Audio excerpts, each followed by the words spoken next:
പറഞ്ഞ ഒരു മന്ത്രി നമുക്കുണ്ടായിരുന്നു. നിങ്ങൾ യഥേഷ്ടം കോഴിമുട്ട കഴിച്ചോളൂ എന്ന് അന്ന് മന്ത്രി പറഞ്ഞത്.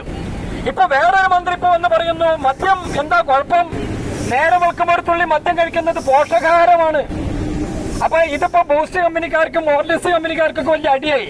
ഇനിയിപ്പോ അതൊന്നും കഴിക്കണ്ട, നേരെ വെളുക്കുമ്പോൾ ഒരു തുള്ളി കള്ളു കുടിച്ചാൽ അത് നമ്മുടെ ശരീരത്തിന് ഉത്തേജനമാണ്, ഉന്മേഷമാണ് എന്ന് പറയുന്ന ഒരു മന്ത്രി, ഒരു കമ്മ്യൂണിസ്റ്റുകാരനായ മന്ത്രി കേരളം ഭരിക്കുന്നു എന്ന് പറഞ്ഞാൽ ഇതിൽ പരം നാണക്കേട് നമുക്ക് മറ്റെന്തെങ്കിലും പറയാനുണ്ടോ? ഇങ്ങനെയാണ് ഒരു മന്ത്രി പറയേണ്ടത്? ഇങ്ങനെയാണ് ഒരു മന്ത്രി പെരുമാറേണ്ടത്?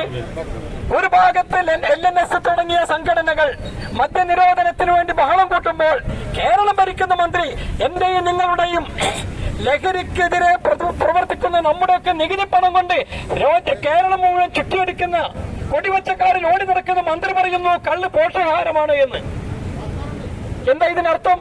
എന്താണ് ഇതിന് മന്ത്രിക്ക് മറുപടി പറയാനുള്ളത്? അതുകൊണ്ട് പോഷകാഹാരം കുടിച്ചിട്ടാണ് ഇപ്പോൾ ഈ കൊലപാതകങ്ങളൊക്കെ നടക്കുന്നത് എന്ന് മന്ത്രിക്കറിയില്ലേ?